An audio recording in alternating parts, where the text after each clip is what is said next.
kind of challenge does Jordan Love present, and what's the key to defending him? He's really good at going through his reads, playing the offense to a T, and we definitely need to stop the run.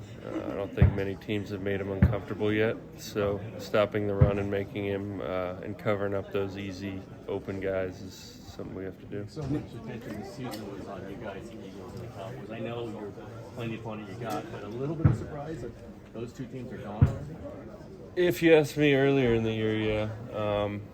But as you see the season go on and in the playoffs, stopping the run and running the ball is how you win. And those two teams didn't do it very good, so they're out. Nick, what did you think of Walker and Tom? Have you studied them at all this week? And what kind of a matchup do you anticipate with those tackles? They look pretty good. I haven't watched too much pass yet, but they look like they get after it in the run, and they're starting for a reason in the NFL, so we'll be ready. Nick, you said that you guys kind of had the blueprint for stopping the Eagles' offense when you beat them.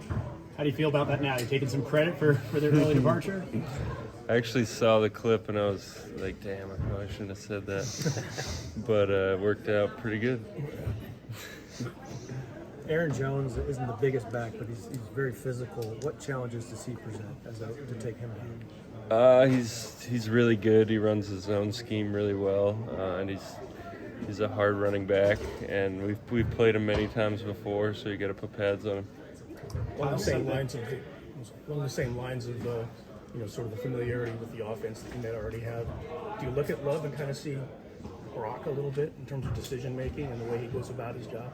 I'd say so. I think they both go through their reads really smooth and they're accurate. I've seen more from Brock in terms of making plays, but we're definitely going to have to be ready for him.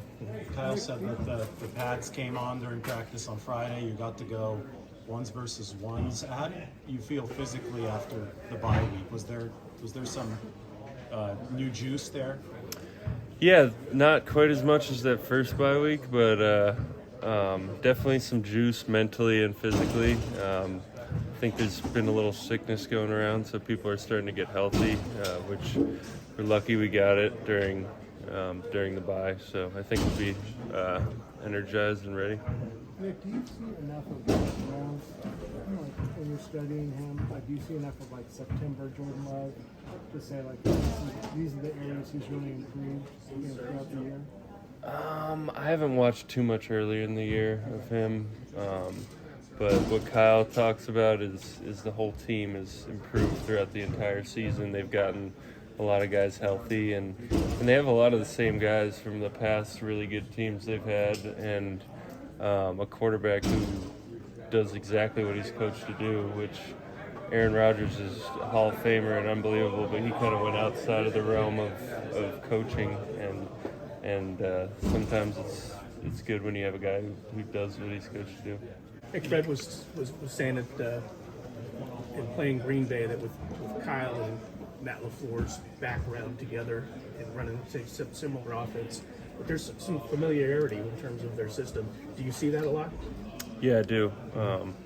Very similar scheme. So last week when we practiced against our guys, it was good practice for what we're going to see. What does it mean to this defense to be getting Eric back? It means a lot. I think he was playing some of the best football he's ever played in his career this year, and we're extremely lucky to have him back. Did the way the Packers beat the Cowboys surprise you at all? And does that can that serve as sort of a wake-up call that you got to bring your A game every game or you can get blown out? Yeah, I mean, you definitely don't look past opponents in the playoffs, and but when you watch the tape, it makes perfect sense.